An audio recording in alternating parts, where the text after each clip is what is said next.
हुसैन2631 जी sir canola के हवाले से वीडियो अपलोड करें, मैं लिंक शेयर कर देता हूँ। मैंने काफ़ी सारी वीडियोस कैनोला के वक्त से पहले बना ली थी ताकि जितनी आपको जिस चीज़ की ज़रूरत हो वो आपको मिल जाए। बहरहाल इसमें जो कमी कुताही है अभी कुछ और रहती है वीडियो, तो वो मैं इंशाल्लाह बनाने की कोशिश करता हूँ। मलिक उस्मान साहब है, सर मैंने सुबह गंदम काश्त करनी है, यानी ये आज 6 तारीख है दिसंबर की, तो इन्होंने 7 दिसंबर को गंदम काश्त करनी है। तो कहते हैं जी कौन सी वैरायटी काश्त की जाए जो न्यू हो। न्यू को आप छोड़ें, मेरे ख्याल में अकबर ही ज़्यादा बेहतर है, आप अकबर वैरायटी ही काश्त कर लें। और अगर आप अपना एरिया बताते हैं, अगर आपका जनूबी पंजाब से ताल्लुक़ है तो मेरे ख्याल में फिर आप गाजी काश्त कर लें, वो भी अच्छी वैरायटी है। इसके अलावा अगर आपका बक्खर वाली साइड इस तरफ से ताल्लुक़ है तो फिर आप बक्खर स्टार भी काश्त कर सकते हैं। इसके बाद सनफ्लावर वाली वीडियो पर कमेंट आया है, बिलाल भाई ड्रिल और चोपा में ज़्यादा अच्छा तरीका बता दें। मेरे ख्याल में जो ज़्यादा पक्के वाट के रकबे हैं ना, वहाँ पर तो चोपा लगाना चाहिए। वैसे तो इसके लिए सूट ही नहीं करते ना सनफ्लावर के लिए इतना ज़्यादा वो। तो जो रकबे नॉर्मल मेरा ज़मीन है, हल्की मेरा ज़मीन है, बेशक भारी मेरा ज़मीन है, तो मेरे ख्याल में वहाँ पर ड्रिल काश्त बेहतर है। और ख़ासकर अगर बारिशों का ज़्यादा ख़तरा, मौसम ऐसा हो, तो फिर ड्रिल काश्त से अवॉइड करना चाहिए। बाद दफ़ा ये ज़ाया भी हो जाता है हमारा सारा सीड। ओवरऑल ड्रिल काश्त का बेनिफिट ये है, एक तो आप इसमें बाद में अर्थिंग अप करेंगे, मिट्टी चढ़ा देंगे, ठीक है ना, उसके अंदर रिजर सा चला के। दूसरा ये होता है कि शुरू में जो पहला पानी है वो आपका लेट लगेगा, आप खुश्क गोडी कर सकते हैं, आपको कीमियाई ज़हर स्प्रे करने की ज़रूरत नहीं पड़ेगी अगर आप गोडी अफोर्ड कर सकते हैं। तो इस तरह ज़रा फसल जो है वो ज़्यादा बेहतर रहती है। अगर आपके इलाके में बारिशें ज़्यादा होती हैं या थोड़ा और भारी किस्म की ज़मीन है तो फिर चोपा बेहतर रहता है, ताकि वो पानी डायरेक्ट इसके तने को भी ना लगे, और अगर कोई थोड़ी बहुत बारिश हो जाती है तो उगाव हो जाता है। ड्रिल में ज़्यादा मसला बनता है। ये कहते हैं जी क्या डीएपी ज़बरदस्त यूरिया प्लस सल्फ़र पहले पानी पर छट्टा कर सकते हैं, और सल्फ़र की मिकदार फ़ी एकड़ क्या होगी?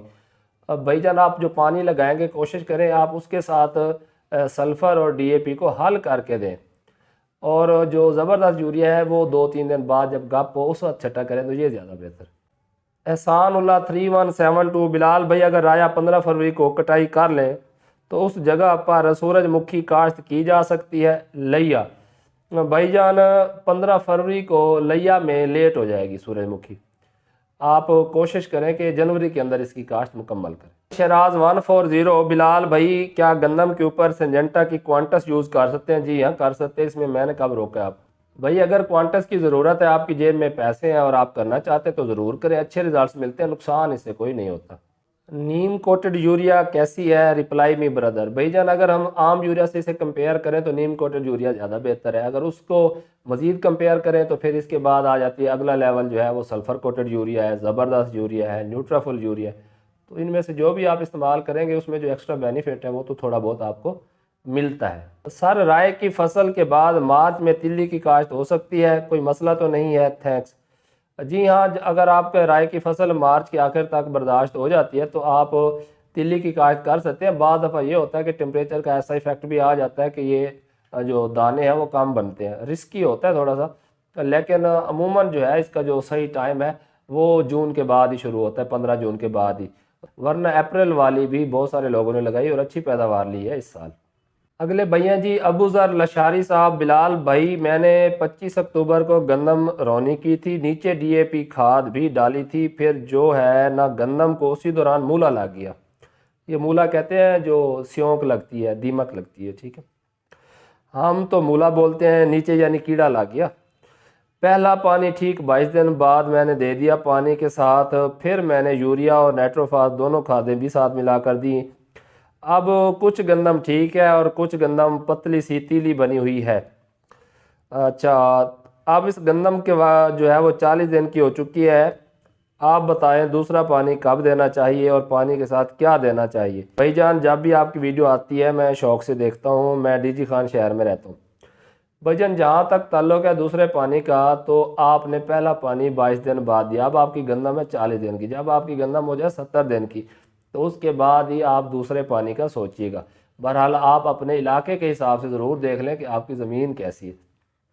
अच्छा, आप जो आपने खाद देनी थी वो तो आपने दे ली, अब जब आप दूसरा पानी लगाएंगे तो उसके साथ आप कोशिश करें कि जो कैन गवारा है ना, ये 2 बोरी आप दें और साथ में अगर एसओपी मिला लें तो ज़्यादा बेहतर है। फ़िलहाल अगर आपको लगता है कि अभी गंदम को जो है वो खुराक की ज़रूरत उसकी पूरी नहीं हुई तो फिर इसके ऊपर आप जैसे ये इज़ाबियान वगैरह है, अमाइनो एसिड वगैरह है, उनका स्प्रे कर सकते हैं, NPK का स्प्रे कर सकते हैं। मार्केट के अंदर बहुत सारी फोलियर खादें मौजूद हैं, तो उनमें से आप किसी का अगर स्प्रे करना चाहें तो वो आपकी मर्ज़ी। बहरहाल खाद अगर आपने 1.5 बोरी 1 एकड़ में DAP नीचे दी है और ऊपर आपने 1 बोरी नाइट्रोफास और 1 बोरी यूरिया इस्तेमाल की है, फिर तो काफ़ी। अगर आपने नाइट्रोफास और यूरिया कम मिकदार में इस्तेमाल किया है तो फिर आपको इस्तेमाल करनी पड़ेगी। मोहम्मद सजाद साहब है, ये मैंने पिंक बॉल वर्म या गंदम का जो गुलाबी सुंडी है, इसके हवाले से मैंने वीडियो बनाई, तो इस पर कमेंट आया दोस्त का कि क्या इसे जो सीड ट्रीटमेंट करते हैं हम गंदम का, उससे कंट्रोल नहीं किया जा सकता। भाईजान, अमीडा क्लोपरेट से और उसके साथ एक फंजीसाइड होते, तो उससे तो इसका कंट्रोल पॉसिबल नहीं होता। तो इसका कंट्रोल यही होता है कि जब हम बिजाई करते हैं उस वक्त आप 8 से 10 किलो जो फिप्रोनिल दानेदार है वो अगर खाद के साथ मिला के छटा कर दें तो उससे कंट्रोल किया जा सकता है। अफदर हुसैन साहब हैं, कानू साहब, एक सवाल की समझ आज तक नहीं आई कि मक्की का रेट कौन फिक्स करता है किसी भी मंडी में। भाईजान, मंडी के अंदर रेट फिक्स नहीं किया जाता, मंडी के अंदर बोली लगती है, यानी जो लाट पड़ी होती है उसमें मुख्तलिफ ख़रीदार होते हैं। अब उनके आपस में मुनाफली होती है, उन्होंने जो फेक जो है वो बंदे भी खड़े होते हैं बोली लगाने वाले, तो वहाँ पर जो मैक्सिमम बोली लग जाती है वो उसका उस दिन का रेट होता है, इसीलिए डेली रेट मुख्तलिफ होते हैं। यहाँ पर बोली लगती है, वो जो बोली कम से कम कीमत से स्टार्ट होती है या जहाँ पर जाके वो एंड होती है, तो वहाँ पर जो ख़रीदने वाले होते हैं वो फीड मिल के रेट के हिसाब से कि फीड मिल उनसे आगे किस रेट पर ले रही है, बात उनके नुमाइंदे होते हैं जो मंडी से डायरेक्ट माल परचेज़ करवाते हैं, फीड मिल वगैरह, ठीक है, या जो बड़े व्यापारी होते हैं वो छोटे लेवल से इकट्ठी करके फिर आगे फीड मिल को सप्लाई करते हैं। तो इस हवाले से ये जो है वो मार्केट ट्रेंड होता है। यासिर रियाज साहब है, सर जी जो जिब्रेलिक एसिड है इसको गार्लिक G1 में इस्तेमाल किया जा सकता है, अगर कर सकते हैं तो कब स्प्रे करें।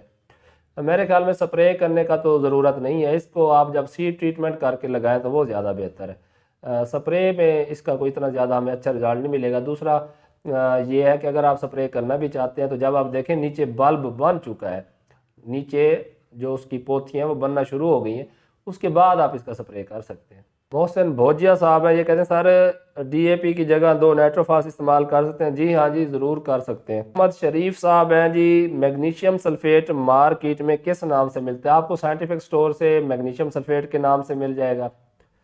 इसी तरह आप पंसारी के पास जाएंगे, वो थोड़ा महंगा देते हैं, तो वो मैग सल्फ इसे कहते हैं। कुछ कंपनीज भी हैं जो इसे सेल करती हैं, जैसे FMC वगैरह गालिबन इनके पास भी है, तो वो मैग्नीशियम सल्फेट ही होता है। कमर पाकिस्तान 4212, सर जी सुपर आया के बाद फरवरी में अगर काटन नहीं लगानी हो तो क्या काश्त करना है? भाईजान, अगर आपने फरवरी में काटन नहीं लगानी तो उसके बाद आपने क्या लगाना है, ये आपने डिसीजन लेना है। कि जो हमारा स्प्रिंग सीज़न है इसमें सोयाबीन भी काश्त होते हैं। अच्छा, इसके अलावा मार्च के अंदर जो है वो मूंग की काश्त अगेती शुरू कर दी जाती है और उससे अच्छा खासा मुनाफा लेने के बाद आगे बाद लोग धान लगाते हैं, बाद मौसमी मकई लगाते हैं। अच्छा, इसके अलावा इसी महीने में मुख्तलिफ जो चारा जात है उनकी काश्त का भी आगाज़ हो जाता है मार्च के महीने में, जैसे कि हमारी जवार वगैरह है, तो उसको भी काश्त किया जा सकता है। तो यानी कॉटन का अल्टरनेट अगर आप मकई लेना चाहते हैं तो मकई अगर हम जनूबी पंजाब की बात करें तो ये लेट हो जाती है। और इसके अलावा जो बाकी फसलात हैं वो सोयाबीन से हट के तो वो इतनी ज़्यादा इसके साथ कम्पीट नहीं करती जितनी कॉटन अगर आपकी अच्छी हो जाए तो वो ज़्यादा बेहतर रहती है।